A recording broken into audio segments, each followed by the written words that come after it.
Hello friends, welcome to my channel easy cooking.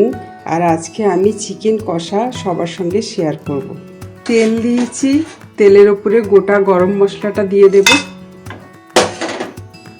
পেঁয়াজটা দিয়ে ভাজতে হবে, কিছুক্ষণ ভাজবো আমি পেঁয়াজটাকে, হালকা হালকা ব্রাউন করব। এবার লঙ্কা দেব, এবার লবণ দেব। লঙ্কা লবণটা দিয়ে নাড়াচাড়া করে মাংসগুলো ঢেলে দেব। নাড়াচাড়া করে মাংসের কালারটাকে চেঞ্জ করে নেব।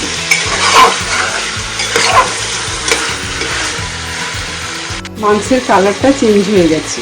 এবার দেব রসুন বাটা, আদা বাটা। এবার ভালো করে কষা কষা করবো, কষতে হবে ভালো করে মাংসটাকে।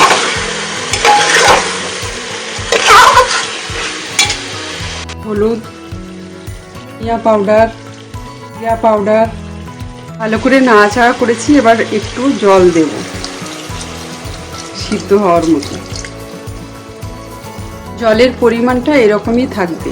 যেহেতু প্রেসার কুকারে রান্নাটা করছি, ওই জন্য আমি প্রেসার কুকারটা বন্ধ করে একখানা সিটি দেব।